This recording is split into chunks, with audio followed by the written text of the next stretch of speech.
ဇလန်းရဲ့အစမရေးနဲ့သူ့မိသားစုဟာခရီးစဉ်အပြီးအိမ်ကိုအေးအေးဆေးဆေးပြန်လာနေကြတာပါကားပေါ်မှာတော့ရေးနဲ့သူ့ဇနီးဂျိုအန်တို့စကားများရင်းအခြေအနေကတင်းမာနေပါတယ်မိဘတွေပေါ်အလေးမထားဘူးဆိုပြီးဂျိုအန်ကအပြစ်တင်တော့စိတ်တူနေတဲ့ရေးကလည်းခဏခဏနာဘူးနားစာလှုပ်လွန်းတယ်လို့ပြန်ပြောပါတယ်သူဟာအရင်လိုမျိုးအရာရာကိုအာတုံခွန်ဆိုင်မလုပ်တော့ဘူးလို့ဂျိုအန်ကဆိုပါတယ်။အဲ့ဒီအချိန်မှာနောက်ခန်းကသမီးလေးပယ်ရီကတော့နှက်ချက်လေးတက်ပြီးတချင်းငိမ့်ငိမ့်လေးနားထောင်နေပါတယ်။သူတို့ရဲ့ညင်းခုန်တန်ဟာပယ်ရီရဲ့ဝန်မှန်ဘက်ထရီကုန်သွားတယ်ဆိုတဲ့စကားကြောင့်ရပ်တန့်သွားပါတယ်။ရေးကသမီးလေးနဲ့တူတချင်းဆိုပြီးစိတ်အခြေအနေကိုပြန်ကောင်းအောင်ကြိုးစားပါတယ်။မကြခင်မှာပဲပယ်ရီကအိမ်သာသွားခြင်းနဲ့ဆိုတာကြောင့်ရေးကနားနေစခန်းတစ်ခုမှာကားရက်ပေးလိုက်ပါတယ်အထဲမှာသူကကုန်းနဲ့ကော်ဖီဝယ်ခဲ့ပေမဲ့ဘက်ထရီဝယ်ဖို့ပတ်စံမလောက်တာကြောင့်မဝယ်ခဲ့တော့ပါဘူးအိမ်သာကပြန်လာတဲ့ပယ်ရီကသူမရဲ့မှန်လေးပျောက်သွားလို့စိတ်မကောင်းဖြစ်နေပါတယ်ရေးနဲ့ဂျိုအန်တို့မှန်ရှာပေးနေတော့ပယ်ရီကစောက်လက်စာနေရတစ်ခုနားကိုရောက်သွားပါတယ်အဲ့ဒီမှာခွေးလေခွေးလွင်းတကောင်ကြောင့်သူမလန့်သွားပါတယ်။ရေးကခဲနဲ့ပေါက်ပြီး6လန့်ဖို့ပြေးသွားပါတယ်။ခွေးကပြေးသွားပေမဲ့ပယ်ရီကတော့6ထဲကိုချော်လဲကျသွားပါတယ်။ရေးကလန့်ဖမ်းလိုက်ပေမဲ့သူပါလိုက်ကြပြီးခေါင်းနဲ့စောက်မိသွားပါတယ်။သူပြန်နိုးလာတဲ့အချိန်မှာတော့ဂျိုအန်ကအောက်ကိုဆင်းပြီးကူညီပေးနေပါပြီပယ်ရီကတော့လန့်သွားပေမဲ့ဘာမှမဖြစ်ပါဘူးစိတ်ချရအောင်သူတို့ဆေးရုံကိုအမြန်မောင်းလာခဲ့ပါတယ်ရေးကအရင်ကထပ်ပိုပြီးသတိဝီရိယရှိနဲ့ကားကိုမြန်မြန်မောင်းလာပါတယ်တခြားကားတစ်စီးကိုတိုက်မိလူနီးပါရှောင်တိန်ပြီးမှဆေးရုံကိုရောက်လာခဲ့ပါတယ်ဆေးရုံထဲရောက်တော့ဆရာဝန်နဲ့တွေ့ဖို့ရေးကပြောပေမဲ့လက်ခံကောင်းတာကအမျိုးသမီးကတခြားသူတွေလိုပဲစောင့်မှုပြောပါတယ်ခဏပြန်ထိုင်ပေးပါဦးရှင်ဆရာဝန်အားတာနဲ့ကျမအကြောင်းကြားပေးပါမယ်အချိန်တွေတဖြည်းဖြည်းကုန်ဆုံးသွားပါတယ်ဂျိုအန်ကတခုခုလှုပ်ဖို့ရေးကိုတိုက်တွန်းပါတယ်ဒါပေမဲ့ရှေ့ကောင်တာကိုသူပြန်သွားတဲ့အချိန်မှာဘယ်သူမှရှိမနေပါဘူးသူလက်အထွက်မှာပဲဝန်ထမ်းတယောက်ရုတ်တရက်ပေါ်လာပြီးနာမည်စရင်သွင်းမှုပြောပါတယ်ဘာလို့စောစောကမပြောတာလဲဆိုပြီးရေးစိတ်တူသွားပါတယ်စရင်သွင်းနေတော့မှပဲတခြားကလေးတယောက်ကိုကြည်ပေးဖို့ပြောနေတဲ့ဝန်ထမ်းတွေရဲ့စကားကိုသူကြားလိုက်ရပါတယ်တခုခုတော့မှားနေတယ်လို့ခံစားရပေမဲ့စိတ်ကိုအေးအေးထားပြီးဂျိုအန်စီပြန်လာခဲ့ပါတယ်အခန်းတစ်ဖက်ကကောင်လေးတယောက်ကသူ့ကိုထူးထူးဆန်းဆန်းစိုက်ကြည့်နေပေမဲ့ဂျိုအန်ကတော့အချိန်မီရောက်လာတာပဲဆိုပြီးရေးကိုနောက်ပြောင်နေပါတယ်မကြခင်မှာပဲရေးရဲ့နာမည်ကိုခေါ်လိုက်ပါတယ်ဆေးရုံဝန်ထမ်းတယောက်ရောက်လာပေမဲ့ပယ်ရီရဲ့အခြေအနေကိုကြည့်မဲ့အစားမသက်ဆိုင်တဲ့မိကွန်းတွေပဲတောက်လျှောက်မေးနေပါတယ်ရေးရဲ့အလုပ်ဝင်ငွေမိသားစုထဲမှာစိတ်ရောဂါရဇဝင်ရှိမရှိနဲ့အရက်တောက်မတောက်ဆတာတွေပါရေးကဇဝေဇဝါနဲ့ပဲဖြေလိုက်ပါတယ်အဆိုးဆုံးမေးခွန်းကတော့ပယ်ရီကိုအင်္ဂါစိတ်ပိုင်းလှူဒန်းသူအဖြစ်စည်ရင်တွင်မလားဆိုတာပါပဲရေးနဲ့ဂျိုအန်တို့ကတော့တုံလုံးချောက်ချပြီးချက်ချင်းညင်းဆိုလိုက်ပါတယ်အဲ့ဒီနောက်မှာတော့ရေးရဲ့အာမခံကဒီဆေးရုံမှာတုံးလို့မရပဲကွယ်လွန်သွားပြီဖြစ်တဲ့သူ့ဇနီးဟောင်းအပီရဲ့နာမည်နဲ့ဖြစ်နေတယ်လို့ဝန်ထမ်းကရှင်းပြပါတယ်ရေးကလက်ငင်းငွေချေမယ်လို့ပြောပေမဲ့အထူးခွင့်ပြုချက်ယူရအောင်မယ်လို့ဆိုပါတယ်အဲ့ဒီဝန်ထမ်းအမျိုးသမီးဟာနားနေစခန်းမှာသူတွေ့ခဲ့မှုတဲ့အမျိုးသမီးတစ်ယောက်နဲ့စကားပြောနေတာကိုရေးတတိထားမိသွားပါတယ်။သူစိတ်မသက်မသာနဲ့ကြည်နေတော့မှပဲတူနာပြူတစ်ယောက်ရောက်လာပြီးစစ်စေးခန်းထဲကိုခေါ်သွားပါတယ်။တူနာပြူကပယ်ရီကိုအခန်းထဲမှာနေရာချပေးပြီးပြင်ဆင်စရာရှိတာတွေတွားလုပ်ပါတယ်။အဲ့ဒီအချိန်မှာဝန်ထမ်းကဒေါက်တာဘာတရန်စီကိုပယ်ရီရဲ့အကြောင်းသတင်းပို့နေပါတယ်။ခဏအကြာမှာတော့ဒေါက်တာဘာတရန်ရောက်လာပြီးပယ်ရီရဲ့လက်မောင်းကိုတေချာစစ်ဆေးပါတယ်။ဒဏ်ရာကတိတ်မပြင်းထန်ပေမဲ့အတွင်းကြေဒဏ်ရာရှိမရှိသိရအောင်စကန်ဖတ်ချင်တယ်လို့ရေးတို့ကိုပြောပါတယ်။စစ်ဆေးခါကဈေးကြီးပေမဲ့သူတို့သဘောတူလိုက်ပါတယ်။စကန်ဖတ်တဲ့နေရာကမြေအောက်ထပ်မှာဖြစ်ပြီ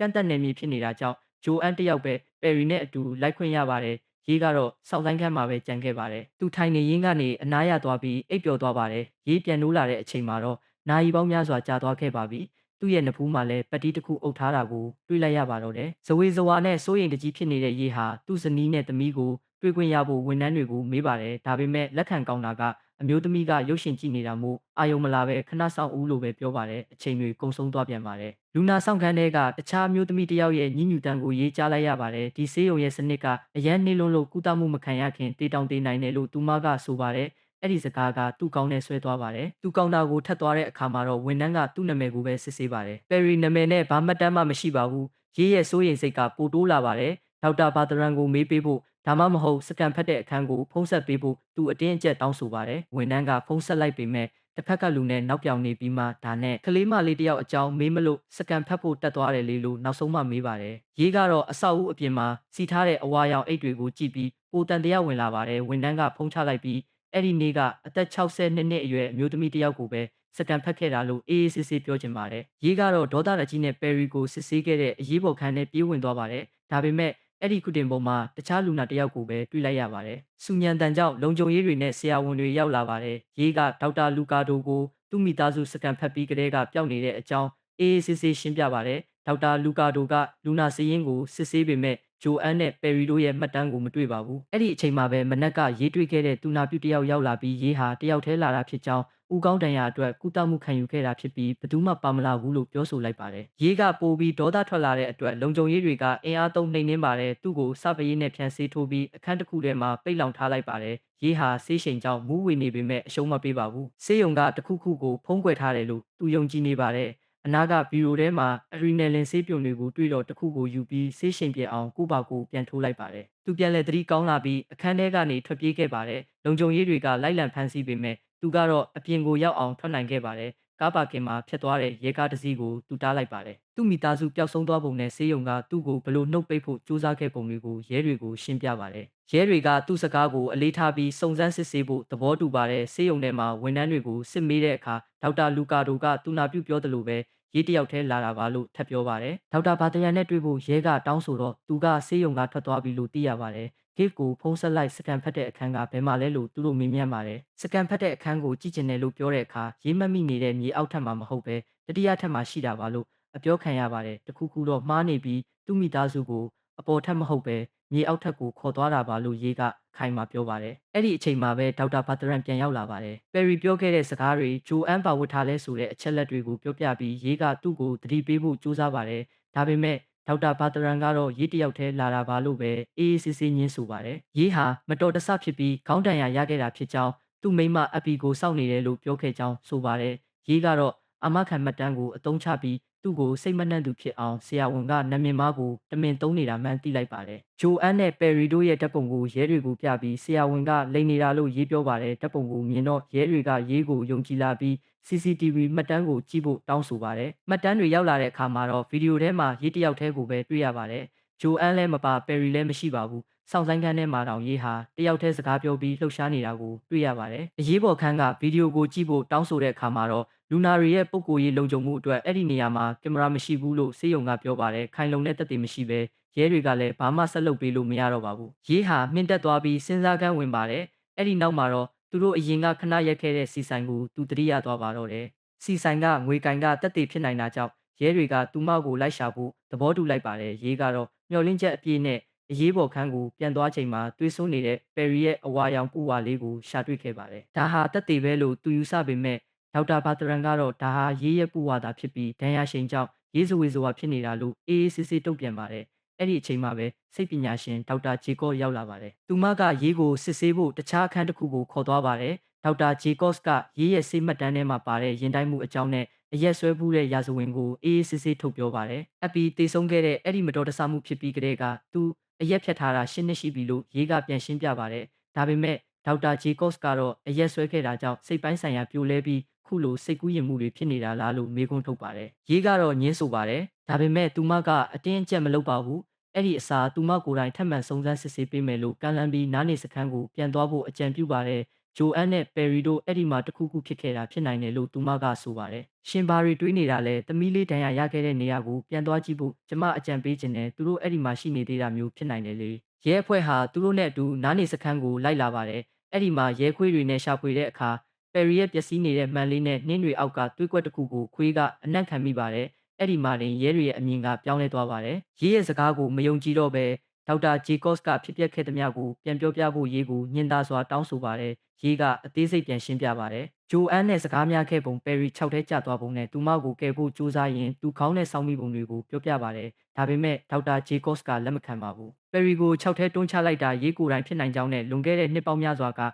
အပီတေဆုံးတုန်းကလိုပဲကိုကာကွယ်ဖို့အတွက်ဖြစ်ရမှန်တွေကိုလိန်ညာပြီးစိတ်ကူးရင်နေတာလို့သူမကဆိုပါတယ်။ PR တွေများလာပြီးရဲတွေကရေးကိုလူတက်မှုနဲ့ဖမ်းဆီးလိုက်ပါတယ်။ရေးဟာမိမိကိုယ်တော်ပြန်တန်တရားဝင်လာပါတယ်။လက်ထိတ်ခတ်ခံထားရပြီးငြိမ်သက်နေတဲ့ရေးဟာမတော်တဆမှုတုန်းကတွေ့ခဲ့တဲ့ခွေးလေခွေးလွင့်ကိုရဲခွေးကပြန်ဟောင်းနေတာကိုမြင်လိုက်ရချိန်မှာတော့အရာအလုံးကိုသဘောပေါက်သွားပါတယ်။ရေးကရဲရဲ့တနက်ကိုလူယူပြီးဒေါက်တာဂျေကော့စ်ကိုချိန်ကဆေးရုံကတ်ကိုတောင်းပါတယ်မတက်တာတဲ့အစုံသူမကကတ်ကိုပေးလိုက်ရပါတယ်သူကရဲတွေကိုအိမ်သားထဲမှာပိတ်လောင်ထားခဲ့ပြီးသူတို့ကားနဲ့ဆေးရုံကိုပြန်မောင်းလာပါတယ်နောက်ဖေးပေါက်ကနေဝင်လာတဲ့ရေးဟာလူမရိပ်မိအောင်ခေါင်းငုံပြီးစင့်ကြံတွေအတိုင်းသတိထားလျှောက်လာပါတယ်အာယုံလွဲဖို့အတွက်သူဟာလူနာကြည့်လာသူတယောက်လိုဟန်ဆောင်ပြီးငွေကင်းဆက်ကလေးငယ်တွေရှိတဲ့မှန်ပြတင်းပေါက်အပြင်မှာရက်နေလိုက်ပါတယ်ကလေးလေးတွေကိုကြည့်နေရင်းနဲ့ရေးရဲ့စိတ်ဟာကိုဝင်ရှိနေတဲ့အပီတေဆုံးခဲ့ရတဲ့ရင်တိုင်းမှုစီကိုပြန်ရောက်သွားပါတယ် အတွေးလွန်နေတော့မှပဲတခုခုလုပ်ပါဦးဆိုတဲ့ဂျိုအန်ရဲ့အတန်ကိုကြားလိုက်ရပါတယ်။သူချက်ချင်းသတိပြန်ဝင်လာပြီးဆရာဝန်တယောက်လိုဟန်ဆောင်ကဓာတ်လေကားထဲဝင်လိုက်ပါတယ်။ဒါပေမဲ့ကတ်မပါပဲ